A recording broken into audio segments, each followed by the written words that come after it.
Hey guys, welcome back to my channel. We are here today for our 8th video on the deck series deck spotlight for the Legends of Spiritforged, set 2 of Riftbound. Forgive my ghostly look today. Basically, I'm recording this at night because I don't have time during the day because of my work. So when I can't record during the day, I'll look a bit ghostly. But that's fine. Let's move on. So today we are talking about Renata Glac Chem Baroness, which is the legend for Mind and Order. Same color pair that Victor had back in set 1. And this deck is a bit looking like a cross between Victor and Azir, with the mechanic of gold tokens in the middle. But I'll read to you what Renata actually does. So, when you or an ally ult, you may exhaust me to play a gold gear token exhausted. Well, your score is within 3 points of the victory score, your gold add an additional energy. So, what this allows you to do is to store gold in order to use it on the late game to make big plays on the last turns. And that's pretty powerful. Let's ignore for a moment the old part of this ability. You just want to produce gold via your other cards, store it, use it on the later turns when you're very close to victory. It's not helpful for coming from behind. When you're behind in a game, this ability is very lackluster, but it is what it is. You have to trust that the rest of the deck does the job for you. So let's move on. As you can see, Battlefield's really standard, all from Origins, it's Targon's Peak, Trifarian War Camp, and Obelisk of Power. 7 to 5 split in the runes, but it doesn't have to be like this, it depends very much on the build you're running. So let's look at the list itself. So I'm running just one Renata Glasc to be the chosen champion. The Industrialist, which is the yellow one, she says your tokens enter ready. That's basically why she's here, that's what she's doing in this deck. This means your gold tokens enter ready, your recruits enter ready, sand soldiers I don't think we have, but they also enter ready in Azir. This ability is very strong, and it will see play across yellow whenever token shenanigans are in order. Then you have Plundering Poro, when I conquer, play a gold gear token exhausted, so it's a way of producing gold that is not reliant on the deck itself. We have Honest Broker, it's another 2-drop, Death Knell, play a gear gold token exhausted, so another way of producing gold. And then we have like the Victor package with Soaring Scout, Eden Blade and Cold Week. This could also be that card that has Death Knell draw a card, but I thought runes would be more helpful in this game, and in this deck you'll see why. We have Lecturing Yordle, I like it a lot. We have Hidden Blade. Then we have Blade of the Ruin King. We are running a bit more tokens, so we can make use of this and make our cheap creatures being a menace. This is just good in the early game when you want to just score by conquering, so that you get to the 5 victory points, so that your gold actually starts doing the difference in the late game. Then we have Fateful Manufacturer from Origins. It gives you a recruit, it's always good. Vanguard Captain, it's always very good, very powerful card.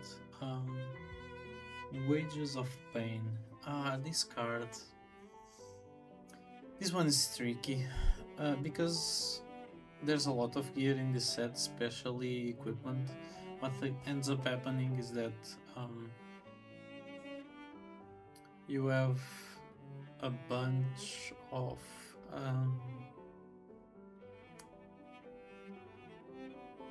creatures that are a lot bigger than normal, and so dealing 3 damage to a unit on a battlefield is not all that important.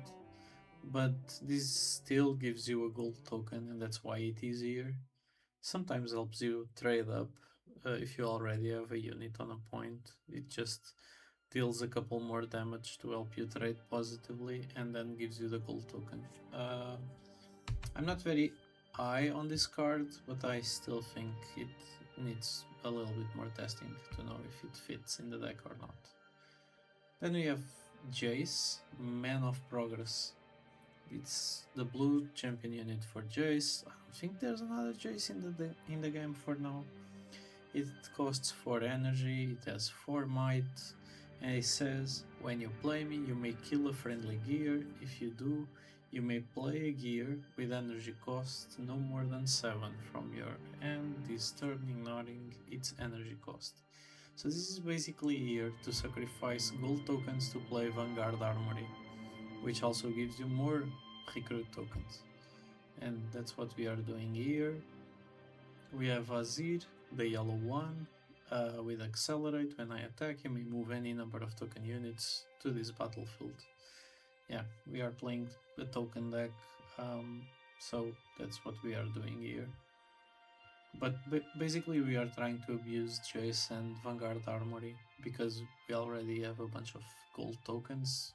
It's just free to play the Vanguard Armory. We have Hostile Takeover, signature spell for Renata. I think this card is very powerful. I'm just not sure if it is better using the Eden cost, or if it's better just casting it in your turn. The thing is, imagine, I think in matches where you expect your opponent to attack you with multiple creatures, units, you just play this hidden, you steal one of them and make them kill each other, if you can.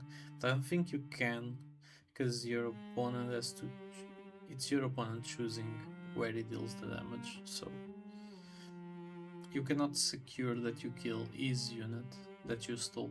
In your turn, you can use this, steal something, and then maybe Call the Weak, kill the creature that you stole, and he has to sacrifice something else. Well, card has a lot of lines of play. I like it a lot. Just think it's a bit costly, especially on your turn.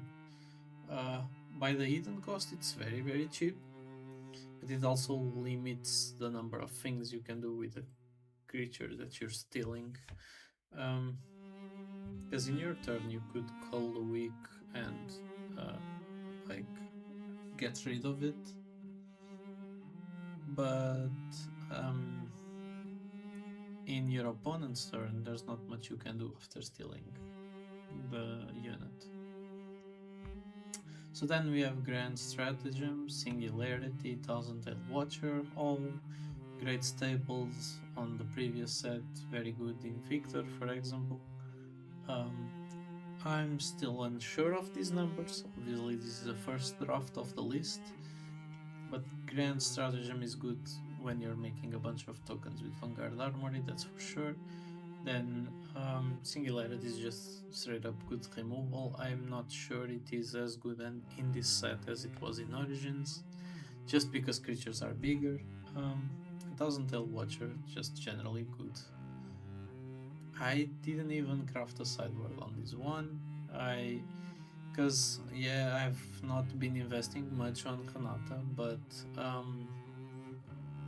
I still wanted to give you my take on the deck list, and leave you guys with an idea of where to take this legend in particular. Yeah, the next few videos I'm not as high on the champions as I was on the previous ones, except Fiora. I still have to, because I played set on Origins and it's the same colors. I just have to think through what does Fiora give me that set really doesn't. Because I've seen people saying Fiora is pretty good, but and I can understand why. It's giving you runes to pay for your stuff, while Set is basically taking them away. Set is a deck that always struggles for for runes in play, and Fiora seems like a lot more consistent, but we'll see. That's all I had for today. Leave a like, subscribe, comment down below your ideas for Renata. As I'm not very high on this champion, I'm not as in depth as in some of the other videos. I was really in depth in Horde and Ezreal because those are the main champions that I'm looking to play. I was very high on Irelia because I've been drafting lists for other people to play, not necessarily me. But for Renata, I've not really been that much into Renata. I think her legend ability is kind of weak compared to some of the other legends in the set. But well, this is my take on it, and I think this is a viable way to go. Possibly you could even go deeper on this combo of Jace and Vanguard Armory, but I don't think Vanguard Armory is all that good by itself. Creating 3 recruits might be good, but it's not that good, if you know what I mean. Well, see you guys on the next one. Bye.